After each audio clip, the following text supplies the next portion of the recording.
Bien, hermanos, muy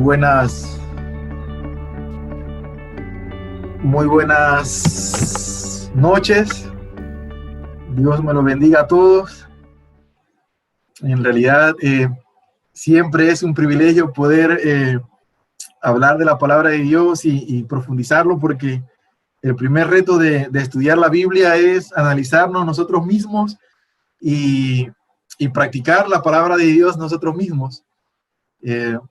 Hoy, como Dios nos ha dado la oportunidad de poder seguir estudiando grandes héroes, líderes en la fe, vamos a estudiar de Josafat. No sé si logran ver la pantalla. Sí. ¿Sí? Ok, listo. Vamos a hablar de Josafat, hermanos. Un rey de Israel, rey de dos tribus. Josafat en este momento, como hayamos dicho, no vamos a estudiar qué hizo o qué no hizo o qué ocurrió en ese entonces. Vamos a analizar la oración que Josafat logró hacer en el momento que tuvo ese problema cuando lo iban a atacar, una gran multitud, como vamos a leer ahora mismo, y cuál fue su reacción. Entonces, a lo mismo que Habacuc y Esdras, Josafat también nos puede enseñar en su método cómo él hizo para acercarse a Dios y qué hizo para que Dios le ayudara en sus oraciones. Así es que ese es el propósito de lo que vamos a estudiar de Josafat, hermanos. La misma vez anterior, no voy a leer es Segunda de Crónicas 20 del 1 al 13. No la voy a leer toda porque es larga, pero sí vamos a analizarlo por pedazos, ¿no? Vamos a ir entonces al primer versículo de Segunda de Crónicas 20. Voy a minimizar esto aquí, ¿ok? Después de esto, los moabitas, los amonitas y algunos de los meunitas le declararon la guerra a Josafat, y alguien fue a informarle: del otro lado del mar muerto y de Edom viene contra ti una gran multitud. Ahora están en Hasesón Tamar, es decir, en Engadí. Un enredo de palabras aquí y pueblos, hermanos, pero el problema que él tenía era un problema grande. Venía una gran multitud a atacarlo. Y el problema no era un problema sencillo, porque no solamente estaba a punto de perder su corona, sino también era su vida, la vida de su pueblo, la vida de su familia. Era un paquete de problemas, hermanos, y todos nosotros a estas alturas hemos tenido problemas. Los más viejitos, pues hemos tenido más y más experiencia en esto, ¿no?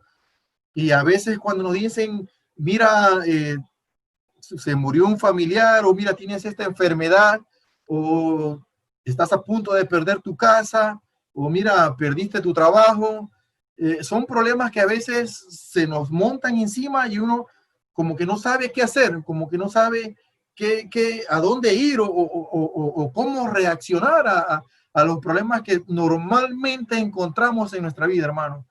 Entonces, así como Josafat tuvo ese problema, vamos a analizar a ver qué nos aconseja a él de cómo acercarnos más a Dios en oración. Y les comentaba de estos problemas porque vamos a tenerlo y lo vamos a seguir teniendo por el resto de nuestras vidas. Todos tenemos una guerra declarada. Ahí empiezan nuestros problemas. Todos, hermanos, tenemos una guerra declarada, y esto empezó, como dice en Apocalipsis 12:7, que lo vemos ahí. Hubo una gran batalla en el cielo. Allá Satanás le declaró la guerra a nuestro Dios, y acá abajo empezó desde que Adán y Eva fueron creados. Él estuvo ahí declarándole la guerra a Dios hasta estos tiempos. Entonces, hermano, es una guerra declarada para aquel que es del bando de Dios, para aquel hermano que está luchando y peleando por la buena batalla. Ya tiene una guerra declarada. Y en esto es bueno, por una parte, lo que voy a decir, porque si estás teniendo problemas, si estás teniendo dificultad y cosas como que tú dices no tiene sentido lo que está pasando, es porque estás en el bando correcto. Ahora, si no estás teniendo problemas, pueden ser dos cosas. Una, Dios te está dando paz o te estás alejando del bando correcto. Porque Satanás es como el león rugiente. Él está viendo a ver a quién devorar. Y si ya tú te estás viendo para el bando de él, muy probablemente no te va a declarar la guerra. Entonces, esa guerra está declarada para nosotros. Estamos ahí y estamos con las herramientas adecuadas para poder pedirle a Dios que pelee por nosotros de esa guerra, porque nosotros no podemos pelearla. Entonces, la pregunta es, cuando estamos en esa guerra y nos dan ese problema y nos dan esa mala noticia, ¿cuántas de todas esas noticias que nos vienen son noticias como ilógicas o cosas como que tú no esperabas o cosas sin sentido? Siempre hemos recibido ese tipo de noticias o ese tipo de problemas que tú dices, pero ¿por qué me viene esto a mí?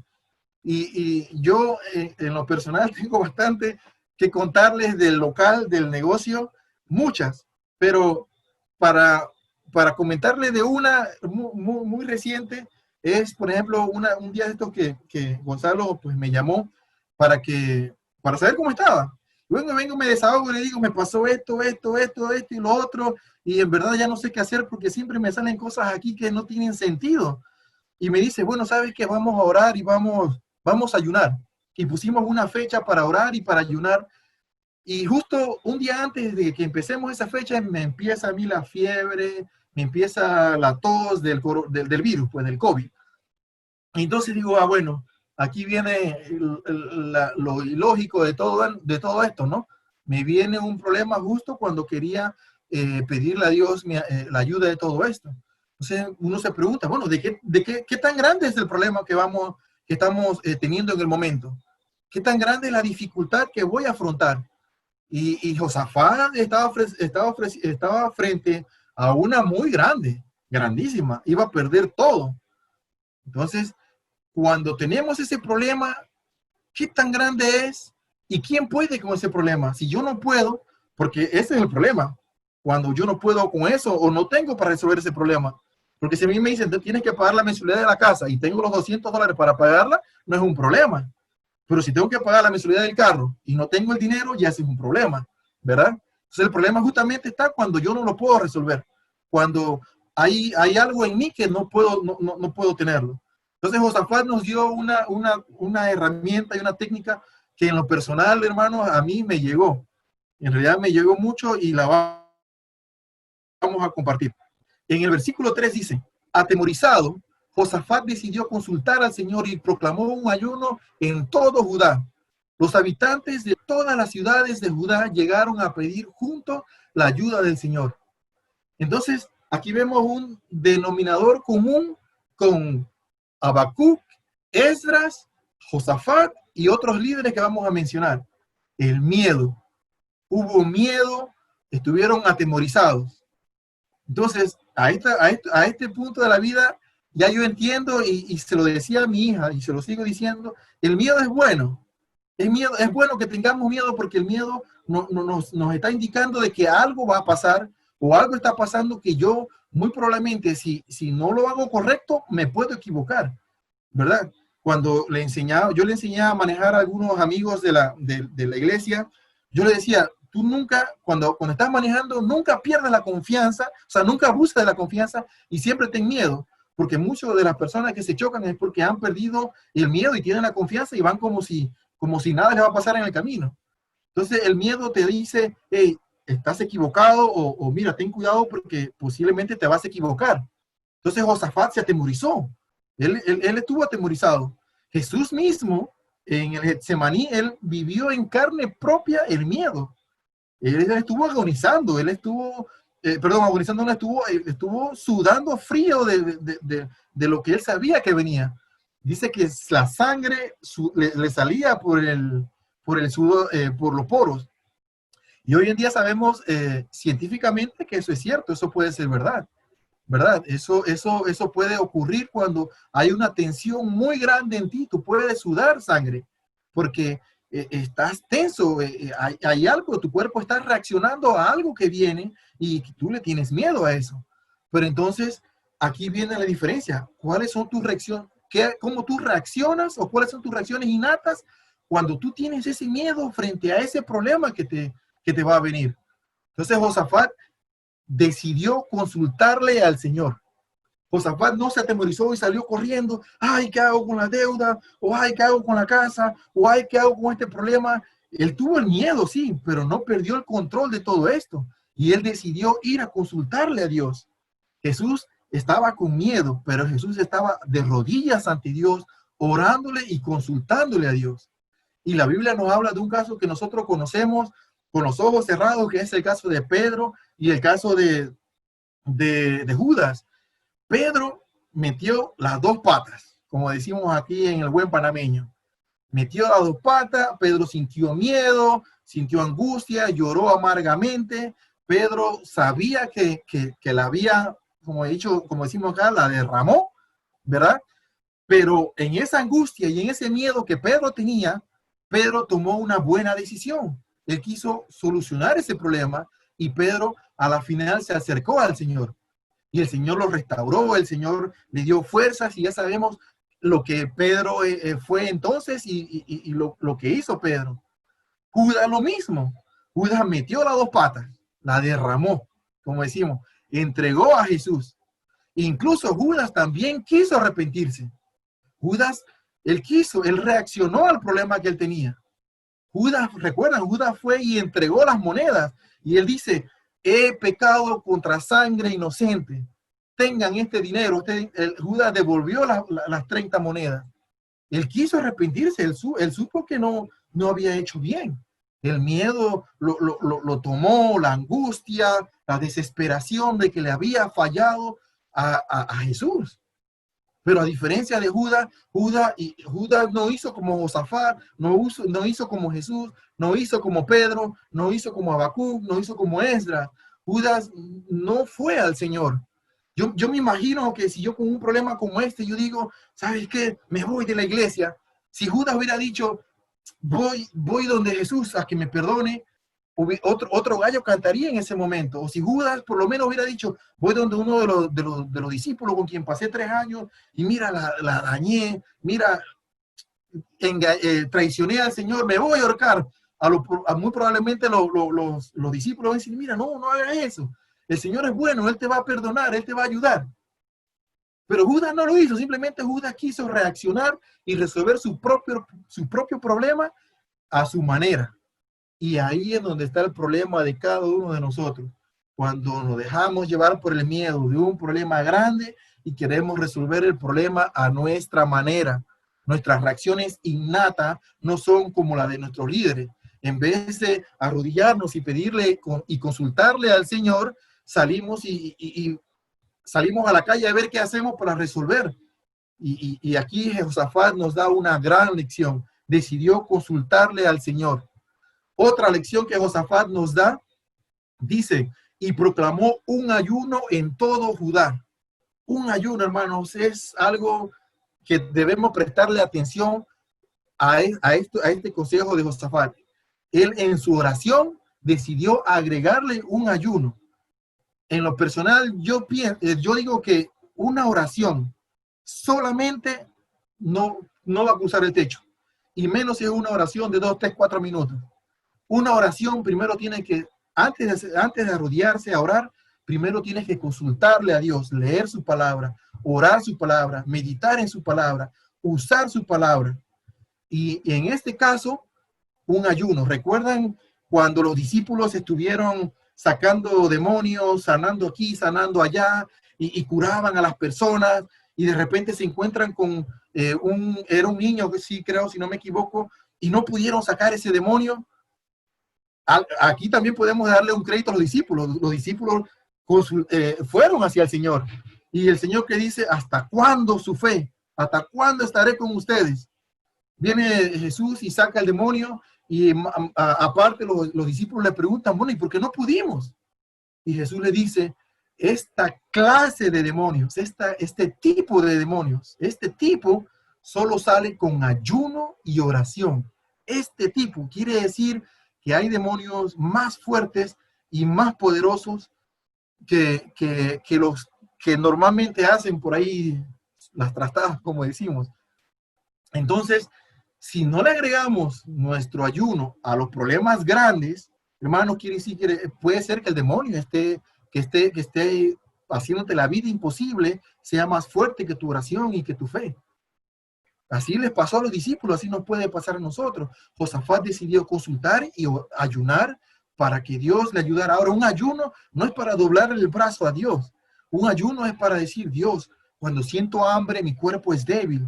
Cuando siento deseos de comer, mi carne es débil. Yo necesito de ti. Yo necesito de tu ayuda.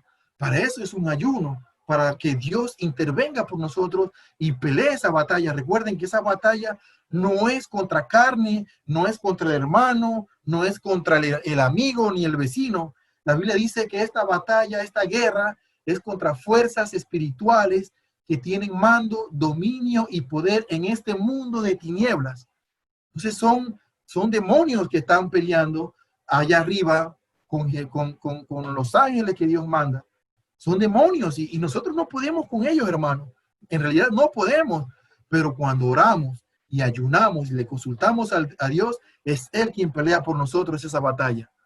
Entonces, el ayuno es una herramienta que no podemos soltar. Debemos hacerlo, debemos practicarlo. Si no podemos, un día lo intentamos el otro día. Si el otro día no podemos, lo seguimos intentando. Y así hasta que lleguemos hasta el mediodía, hasta que lleguemos hasta las 2 de la tarde, 3 de la tarde. No hay hora para un ayuno, pero sí podemos practicar y practicar y practicar hasta que Dios nos ayude y el Espíritu Santo pueda morar en su santo templo, que somos nosotros mismos.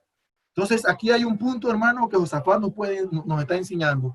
Primero consultar al Señor y después él utilizó un ayuno, porque el problema que él tenía era muy grande y él sabía que él no podía controlar ese problema. Y otro punto que me gustó y lo quiero enfatizar es que dice, los habitantes de todas las ciudades de Judá llegaron para pedir juntos la ayuda del Señor. Y eso es justamente lo que estamos aquí haciendo nosotros. Ellos oraron juntos, nosotros nos reunimos ahora los martes a orar juntos por aquellas personas que necesitan. Y estoy completamente convencido de que la palabra de Dios, y ahí lo dice, donde 2 o más se reúnen para orar en mí, ahí estaré yo. No recuerdo textualmente, pero Jesús dice, ahí estaré yo donde 2 o más se reúnan. Entonces, eso es lo que estamos haciendo. Aquí vemos mucho, más de dos personas orando por las personas, por los que están pidiendo salud o que tienen problemas por el COVID, ¿verdad? Este punto ha sido muy bueno, hermanos, porque en realidad nos ha dado 3 herramientas que podemos empezar a aplicar en nuestras oraciones. El poder de conocer la palabra de Dios. En el versículo del 5 al 10, Josafat utilizó la palabra de Dios. Él pareciera como si Josafat estuviera cuestionando a Dios, porque él utilizaba la misma palabra de Dios y le decía lo que está escrito. O sea, antes orando Josafat, él ya conocía el Torá, ya él conocía el Antiguo Testamento. O sea, ya Josafat conocía la Biblia, podríamos decir. Él conocía lo que Dios había escrito en la Biblia. Y lo que vamos a leer ahora mismo es lo que Josafat le decía a Dios. Y escuchemos lo que él decía, dominando la palabra de Dios. En el templo del Señor, frente al atrio nuevo, Josafat se puso de pie ante la asamblea de Judá y de Jerusalén y dijo, Señor, Dios de nuestros antepasados, ¿no eres tú el Dios del cielo y el que gobierna a todas las naciones? Es tal tu fuerza y tu poder que no hay quien pueda resistirte. ¿No fuiste tú, Dios nuestro, quien a los ojos de tu pueblo Israel expulsó a los habitantes de esta tierra? ¿No fuiste tú quien les dio para siempre esta tierra a los descendientes de tu amigo Abraham?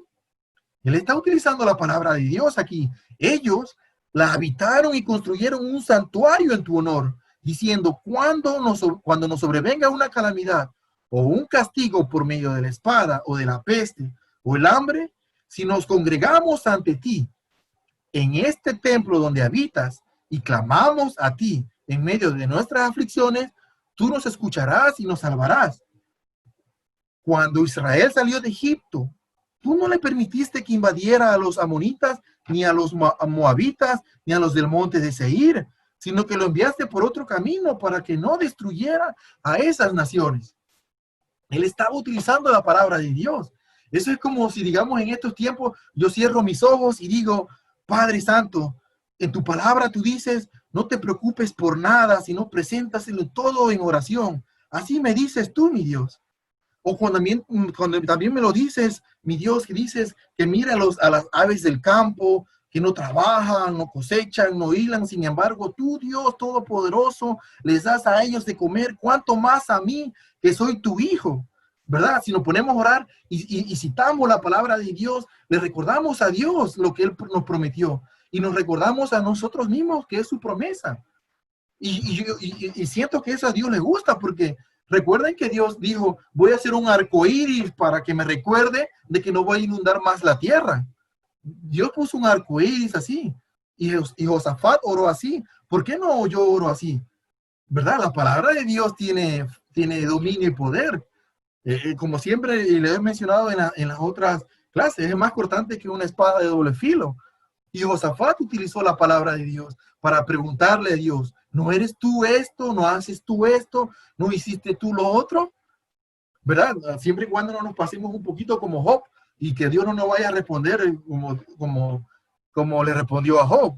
Bueno, ¿quién eres tú cuando, dime tú, si sabes tanto, quién fue que le puso el límite al mar?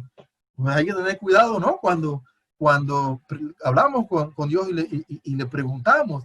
Pero si utilizamos su misma palabra, es porque tenemos conocimiento de su palabra. Y así Josafat lo desarrolló, con el conocimiento de él. Muy importante, hermano, de que sepamos esto, de que cuando vamos a orar tenemos que tener conocimiento de la palabra. Si no la sabemos, pues escribámoslas y cuando estamos orando, la leemos y le decimos y la citamos. Yo en lo personal, hermano, soy muy malo para recordar el versículo o el capítulo. No. Yo te puedo decir, si tú me dices, hermano, dime qué dice Juan 3:16. Juan 3:16. Mateo 18 al 20.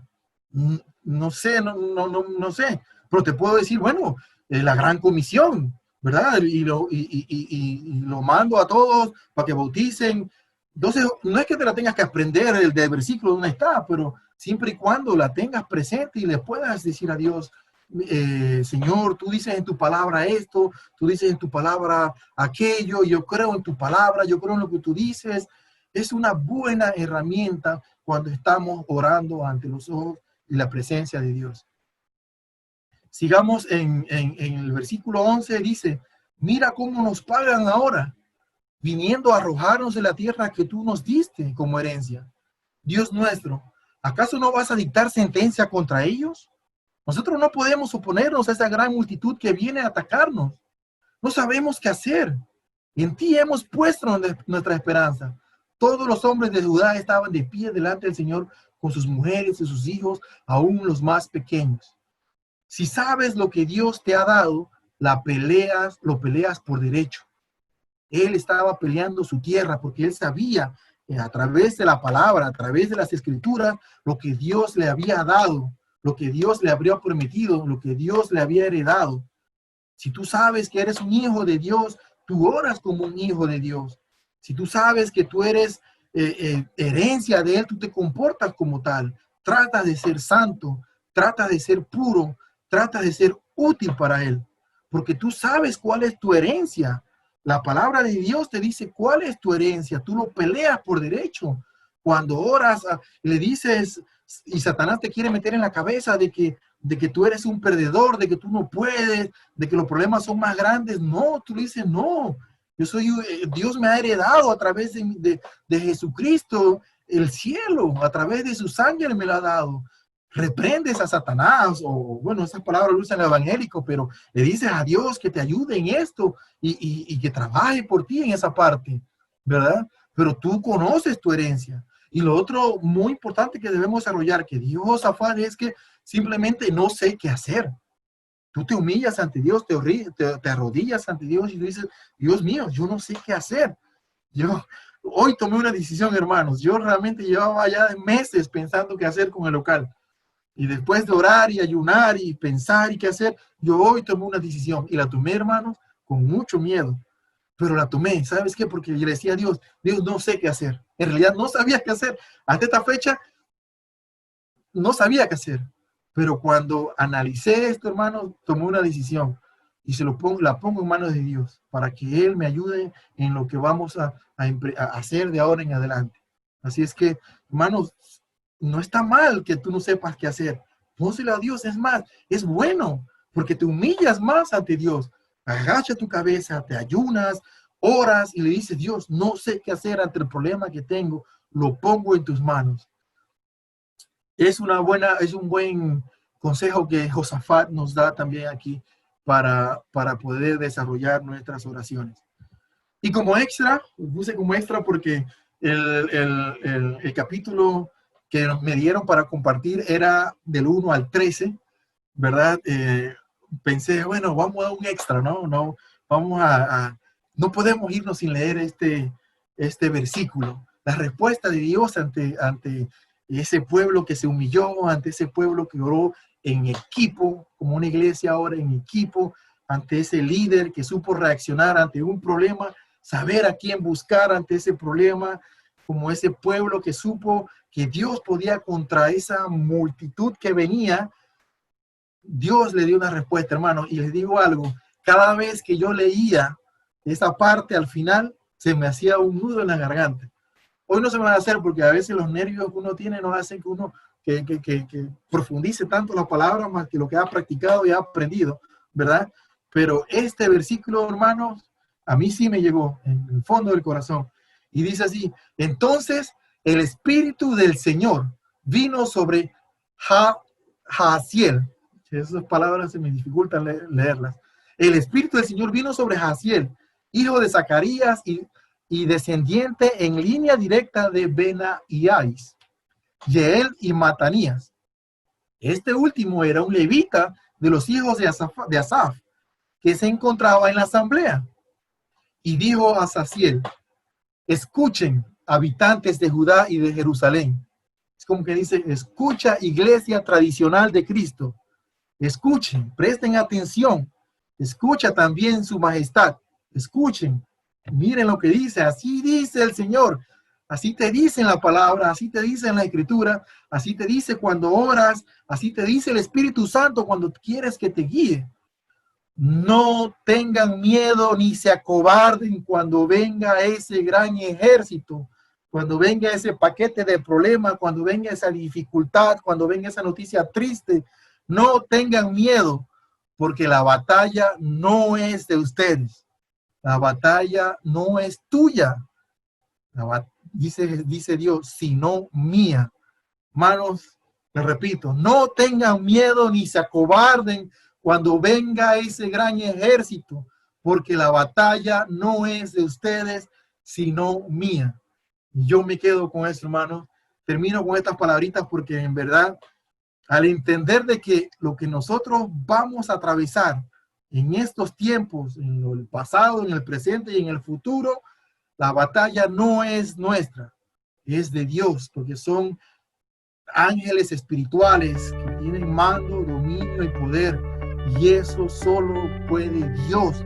Nosotros nos toca orar, ayunar, leer la palabra de Dios y obedecerle en todo lo que Él nos pide. Así que, hermanos, muchas gracias por escucharme una vez más y pues Dios los bendiga a todos.